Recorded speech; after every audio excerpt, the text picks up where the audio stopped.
व्यक्ति की जब अस्थियां गंगा जी में विसर्जित की जाए तो वो मुक्ति को प्राप्त हो जाता है। मैं तो गंगा घाट में रहता हूँ, गंगा जल का पान करता हूँ।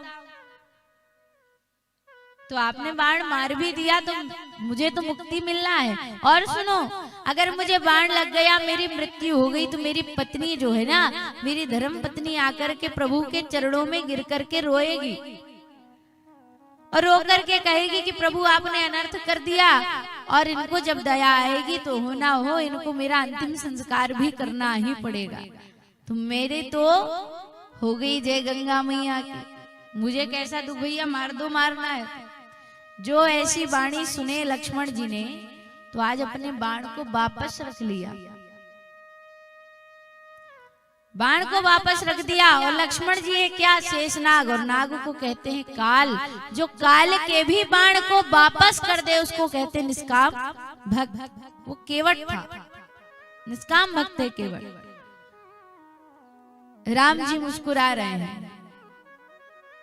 राम जी ने कहा कृपा सिंधु बोली मुस्काई, मुस्कुरा करके बोल रहे हैं कि आओ केवट चरण धुलाओ। लेकिन हमें बड़ा विलंब हो रहा है भैया, जल्दी से पार उतारो, जल्दी आओ चरण धुलाओ। जैसे ही कहा तो लक्ष्मण जी ने देखा कि राम जी बोल तो रहे हैं पर मुस्कुरा क्यों रहे हैं। तो राम जी इसलिए मुस्कुराए क्योंकि ये जो केवट है ना, ये केवट अपने पिछले जन्म में कछुआ था। क्या था? कछुआ। राम थे विष्णु, माता सीता थी लक्ष्मी, और लक्ष्मण थे शेषनाग।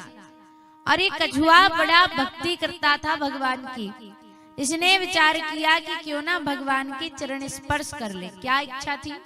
स्पर्श करने की, चरणों को छूने आ रहा था। उसी समय लक्ष्मण जी की दृष्टि पड़ी, यानी शेषनाग की दृष्टि पड़ी, तो वो चरणों के तक जब पहुंचा तो इन्होंने अपनी पूंछ से उठा करके उसे दूर फेंक दिया। बेचारा बार बार प्रयास करे और शेषनाग उसे बार बार अपने चरणों से, भगवान के चरणों से दूर कर देते थे। एक बार शेषनाग सो रहे थे, शेषनाग का ध्यान नहीं था, और उसी समय कछुए ने सोचा कि आज तो चरण छू लूंगा, आज तो शेषनाग सो रहे। लेकिन माता लक्ष्मी उस समय चरण को दबा रही।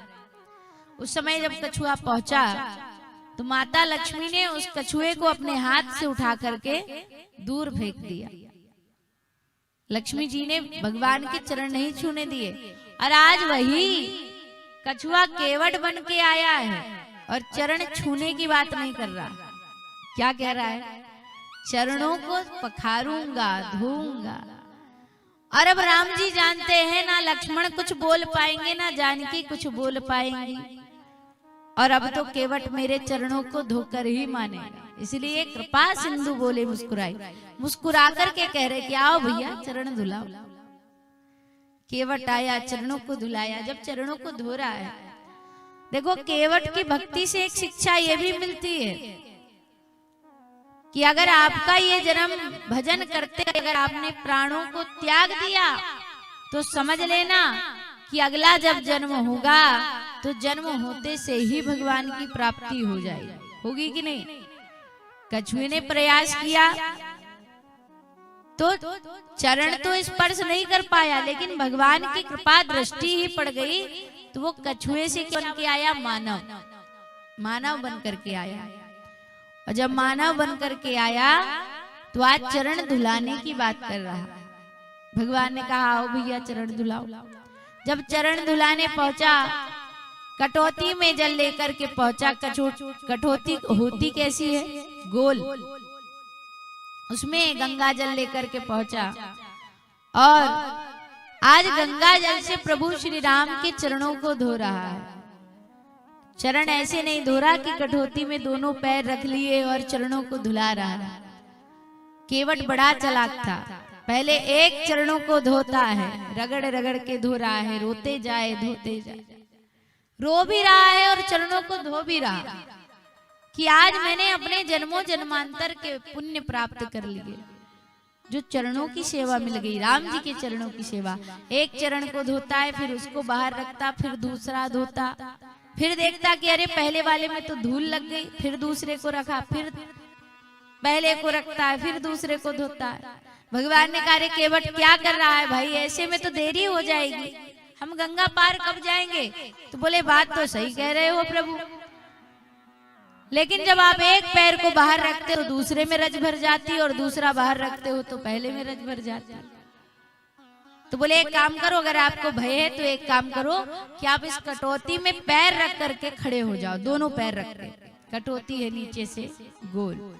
प्रभु बोले अरे केवट, अगर मैं इस कटौती में दोनों पैर रख करके खड़ा हो गया तो मैं तो गिर जाऊंगा। केवट भक्त है, और केवट क्या कहता है कि प्रभु आप इस कटौती में पैर रख करके खड़े हो जाइए, और अगर आपको डर लग रहा है तो दोनों हाथ से मेरा सर पकड़ लीजिए। लक्ष्मण जी को बड़ा क्रोध आ रहा, लेकिन कुछ बोल नहीं पा रहे। एक तो दोनों पैर धुला रहा है, ऊपर से कह रहा है कि दोनों हाथों को मेरे सर पर रख दो, पूरा पुण्य तो केवट लेकर के जाएगा। लेकिन लक्ष्मण जी कुछ बोल नहीं पा रहे, शांत खड़े हैं। राम जी ने दोनों पैर कटौती में रखे, दोनों हाथ केवट के सर पे रखे। केवट ने आज चरणों को धुलाया, राम जी को गोद में उठाया और ले जाकर एक शिला पर पहले बिठा दिया। और चरणों की रज में जादू है, ऐसा इसलिए बोल रहा है क्योंकि केवट ये जानता है कि ये वही परमात्मा है जिसके चरणों से निकली गंगा प्यारी, ये वही परमात्मा है। उन चरणों को धो रहा। आज जब चरण धो लिए तो आप सीधे सीधे गंगा पार नहीं ले जा रहा, पहले चरणामृत अपने पूर्वजों के ऊपर छिड़का, पूर्वजों को मुक्ति दिलाई, फिर ग्राम वासियों को चरणामृत पिलाया, अंत में स्वयं ने पिया। अब नाव में बिठाया प्रभु को, और अब लेकर जा रहा है गंगा के पार। जब गंगा के पार ले जा रहा है तो सीधे सीधे गंगा के घाट पर नहीं उतार दिया, आधी रास्ता तक नाव ले जाए फिर वापस लाए, फिर आधी रास्ता तक ले जाए फिर वापस लाए। ऐसा उसने कई बार किया। भगवान बोले कि अरे केवट क्या कर रहे हो भैया, सीधे सीधे गंगा पार उतार दो ना। केवट मुस्कुराया, बोले महाराज जो आप करते वही मैं कर रहा हूं। तो बोले हम क्या करते हैं? तो बोले आप भी कहाँ सीधे सीधे तारते हो, आप भी तो 84 लाख योनियों में भटकाते हो, तब जाकर कहीं भव से पार लगाते हो। मैं भी वही कर रहा हूँ। भगवान बोले कि अगर केवट से हमने और कुछ कहा तो अभी सबको पता चल जाएगा कि हम परमात्मा है। भगवान मौन होकर के बैठ गए। केवट लेकर के गया गंगा के पार। आज भगवान ने विचार किया कि केवट को उतराई में दे क्या। माता जानकी जान गई, और माता जानकी ने अपने हाथों से एक मुंदरी उतार करके दी और कहा कि प्रभु ये केवट को उतराई में दे देना। भगवान केवट को जब उतराई देने लगे तो केवट अकुला गया, और अकुला करके चरणों में गिर गया। बोले महाराज ये क्या करते हो, मुझे नहीं चाहिए उतराई, मुझे तो जो चाहिए था सब कुछ आज मुझे मिल गया है। मुझे आपके चरण मिल गए, आपके वरद हस्त मिल गए, और मुझे क्या चाहिए, आपके दर्शन हो गए, अब कुछ नहीं चाहिए। राम जी ने कहा नहीं नहीं, आपने हमें गंगा पार लगाया, आपको कुछ ना कुछ तो लेना पड़ेगा। तो बोले देखो, फिर केवट अभी तक तो भक्ति से बात कर रहा था, अब अकड़ के बोलता हम अपनी बिरादरी वालों से नहीं लेते। लक्ष्मण जी बोले अरे कैसी बराबरी, कैसी बिरादरी? तो बोले लक्ष्मण भैया ये भी केवट और हम भी केवट, हम इनसे क्यों लेंगे? क्योंकि कहते नाई से नाई नहीं लेता, ब्राह्मण से ब्राह्मण नहीं लेता, धोबी से धोबी नहीं लेता, तो एक केवट दूसरे केवट से क्यों लेगा? लक्ष्मण जी ने कहा भैया तुम केवट हो ये तो समझ आता है कि तुम नाव चला रहे हो गंगा घाट पर, ये कैसे केवट?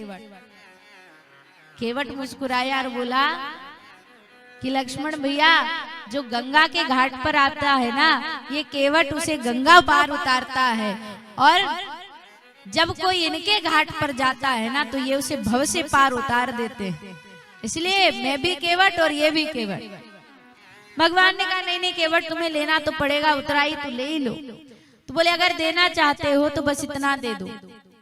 केवट क्या मांगता है कि प्रभु आप मुझे देना चाहते हो तो बस इतना दे दो कि आप जब मेरे घाट पर आए तो मैंने तुम्हें गंगा पार उतार दिया, और जब मैं आपके घाट आऊं तो आप मुझे भव से पार उतार देना, बस इतना चाहता हूं और कुछ नहीं चाहिए।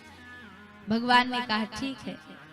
तो केवट से जब प्रभु श्री राम ने कहा कि मांगो क्या चाहते हो, क्या कहा कि मुझे बस आप भव से पार उतार देना, आपके धाम बुला लेना और मुझे कुछ नहीं चाहिए। भक्ति होती है, ऐसा नहीं कि मांगने गई कि प्रभु आप ये भी दे दो वो भी दे दो।